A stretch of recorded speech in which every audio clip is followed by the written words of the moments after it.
जी ओघ घातलेली आहे त्या धम्म परिषदेचा उद्देश फक्त लोकांना बोलवणं, लोकांची गर्दी करणं हा नसून या ठिकाणी जगभरातले जे विविध धम्म संघामध्ये ज्यांचं ग्रेडेशन आहे, म्हणजे अगदी श्रामणेर पासून तर महाथेरापर्यंत अनंतपर्यंत भिक्खू संघ या ठिकाणी येत आहे आणि त्यांच्या माध्यमातून दिली जाणारी जी धम्मदेशना आहे, आज आपल्याला सगळ्यांना कल्पना आहे की जग एका वेगळ्या दिशेने प्रवास करत आहे आणि फक्त बोलताना मात्र बोलतायत की आम्हाला युद्ध नको, बुद्ध हवा आहे. परंतु बुद्ध हवा आहे तर बुद्धाच्या विचारांची काही थोडीफार तरी प्रचार आणि प्रसाराची व्यवस्था कोणी केली आहे का? तो प्रश्न खऱ्या अर्थाने प्रत्येक जण त्याला बगल देतात आणि तो नेहमी अनुत्तरितच राहतो. आणि त्या प्रश्नाचा निश्चित असं उत्तर शोधून काढण्यासाठी आदरणीय वंदनीय या धम्मदर्शनाजी महाथेरा यांनी हा प्रयत्न केलेला आहे आणि त्याच्यासाठी गेल्या वर्षभरापासून ते अथक परिश्रम घेत आहेत. हा सोहळा अतिशय सुंदर अशा पद्धतीने पार पडेल. या 5 दिवसाच्या सोहळ्यासाठी वेगवेगळ्या प्रकारचे प्रमुख पाहुणे, वेगवेगळ्या प्रकारचे त्या कार्यक्रमासाठी अध्यक्ष, वेगवेगळ्या पद्धतीचे विचारवंत अभ्यासक या सोहळ्यामध्ये त्यांचे विचार मांडणार आहेत आणि विविध देशांमधील बौद्ध भिक्खू धम्माच्या अनुषंगाने धम्म देशना देतील, त्यांचे विचार मांडतील आणि ते ज्या देशातले असतील, मग कोणी जपानचं असेल, कोणी म्यानमारचं असेल, कोणी बर्मा, कोणी थायलंड असेल, कोणी श्रीलंकन असेल, त्या प्रत्येक भाषेतील भाष्य करणाऱ्यांचं मराठी भाषेमध्ये भाषांतर होऊन ते आपल्या भारतातील म्हणजे महाराष्ट्रातील प्रत्येकापर्यंत पोहोचावं याच्यासाठीची सुद्धा आम्ही दुभाषिकांची व्यवस्था केलेली आहे. आणि अशा पद्धतीने अगदी अचूक पद्धतीने, परंतु थोडंसं काही वेगवेगळ्या प्रकारच्या तांत्रिक अडचणी म्हणा, त्या अडचणी त्यांना सामोरे जात असताना आर्यजींना अनेक वेळा नको त्या ठिकाणी 2-2, 3-3 वेळा जावं लागत आहे. या सगळ्या अडचणींवरती मात करून तरी सुद्धा ही जागतिक धम्म परिषद धम्मसंगीती अतिशय यशस्वीरित्या पार करावी. या धम्मसंगीतीमध्ये मी सांगितल्याप्रमाणे केवळ बौद्ध भिक्खूच येतील असं नाही, उपासक उपासिका मोठ्या संख्येने उपस्थित राहतील. जवळजवळ अशी अपेक्षा आहे की अगदी पहिल्या दिवशी 50,000च्या पेक्षा जास्तचा जमाव या ठिकाणी राहील. या सगळ्यांसाठीच्या भोजनाची ही व्यवस्था या ठिकाणी करण्यात आलेली आहे. त्याचबरोबर अनेक भिक्खू संघ जो येणार आहे त्यांच्या राहण्याची सुद्धा व्यवस्था या ठिकाणी करण्यात आलेली आहे.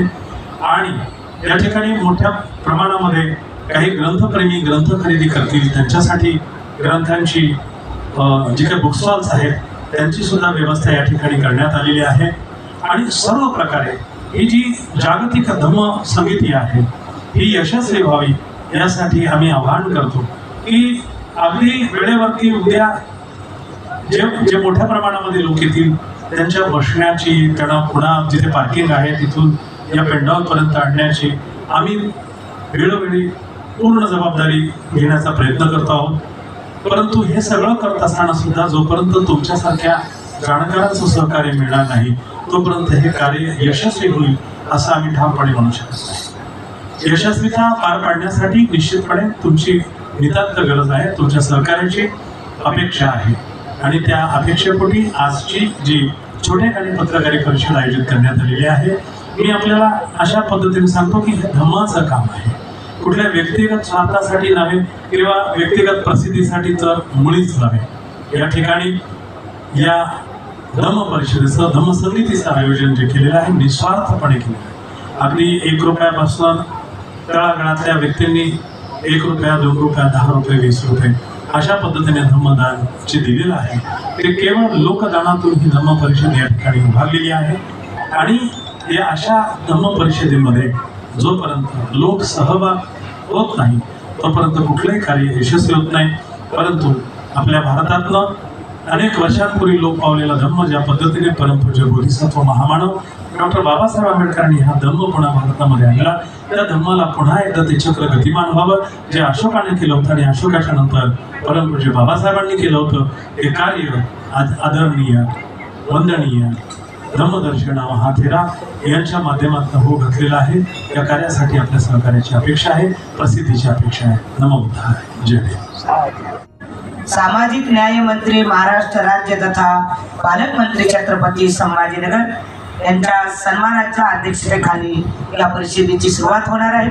त्याचबरोबर या परिषदेचे स्वागत अध्यक्ष आमचे गुरुवर्य पूजनीय बदंत धम्मसेवकजी वास्तवीर मुळावा आणि त्याचबरोबर या कार्यक्रमाचे प्रमुख अतिथी माननीय कल्याणजी काळे साहेब खासदार, माननीय समीरजी राजूरकर महापौर मनपा छत्रपती संभाजीनगर, आमचे माननीय दिलीपजी स्वामी साहेब जिल्हाधिकारी छत्रपती संभाजीनगर, तसेच माननीय प्रवीणजी पवार साहेब पोलीस आयुक्त छत्रपती संभाजीनगर, त्याचबरोबर माननीय जी श्रीकांतजी महानगरपालिका आयुक्त छत्रपती संभाजीनगर, माननीय डॉक्टर विनय कुमारजी राठोड साहेब महापौर सेन, त्याचबरोबर माननीय रवींद्रजी जोगदंड साहेब प्रशासकीय स्मार्ट सिटी, त्याचबरोबर आमचे महाउपासक दानशूर विलासजी डोळसे साहेब जालना असे प्रमुख पाहुणे विशेष अतिथी आणि त्याचबरोबर या कार्यक्रमाला उपस्थित असलेले आमच्या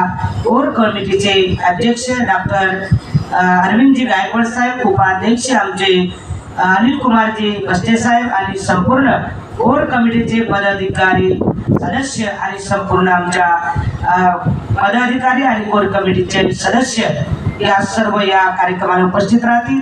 आपल्या सर्व तमाम बौद्ध उपासक उपासिकांना आम्ही सूचना करतो की आपल्या सर्वांना राहण्याची, भोजनाची आणि संपूर्ण व्यवस्था या ठिकाणी आपण जनतेच्या धम्मदानातून आयोजित केलेले आहेत। हा कार्यक्रम सकाळी 8 ते 9 वाजता आपल्या 110 फुटाच्या पंचशील ध्वजाचं बुद्धवंदना घेऊन या ठिकाणी ध्वजारोहण होईल। त्याचबरोबर 9 ते 10 या कार्यक्रमाचं उद्घाटन होईल आणि त्याचबरोबर या कार्यक्रमाला आपण 11 ते 1 वाजेपर्यंत भिक्खू संघाचं भोजनदान आणि आलेल्या मान्यवरांना भोजनदान दिल्या जाईल। त्यानंतर दुपारी 11 ते 1 च्या नंतर आपल्या जे मान्यवरांना आपल्या या ठिकाणी आपण प्रस्थापित केलेलं आहे की त्यांची धम्मदेशना होणार आहे, काही साहित्यिकांचे प्रवचन होणार आहेत, अशी हा कार्यक्रम 1 च्या नंतर या कार्यक्रमाची सुरुवात होईल। तर प्रियजनो, या कार्यक्रमासाठी सकाळी 11 ते जवळपास 6 वाजेपर्यंत हा धम्मदेशनेचा प्रवचनाचा कार्यक्रम चालेल आणि त्यानंतर 6 ते रात्रीचे 9 वाजेपर्यंत या कार्यक्रमाचा ज्या उपासक उपासिका येतील त्यांचं अभिजित कोसंबी यांच्या गायनाचा दणदणीत कार्यक्रम होईल। अशा या उद्याच्या कार्यक्रमाची रूपरेषा आहे। उद्याच आम्ही संध्याकाळी परत भेटूया, परवाच्या कार्यक्रमाची रूपरेषा आपल्याला सांगणार आहोत।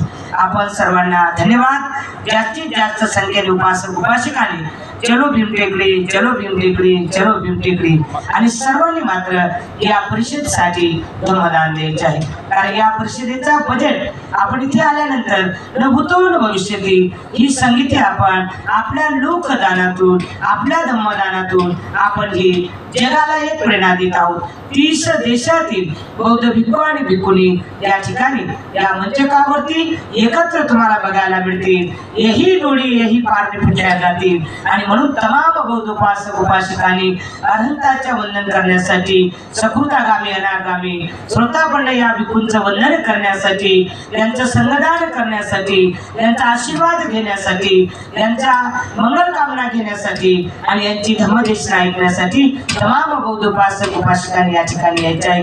येताना मात्र रजिस्ट्रेशन करायचे आहे। स्पॉटला सुद्धा रजिस्ट्रेशन असेल, ऑनलाईन रजिस्ट्रेशन असेल। आपण सर्वजण मला सहकार्य कराल, आमच्या कोर कमिटीला सहकार्य कराल अशी आपल्या सर्वांकडून अपेक्षा व्यक्त करतो आणि या ठिकाणी सर्वांना आवाहन करतो की आपण सर्वांनी ऑनलाईन ऑफलाईन इथे येऊन सुद्धा आपण धम्मदान देऊ शकता।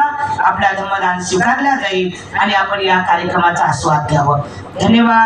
माताजी आपल्या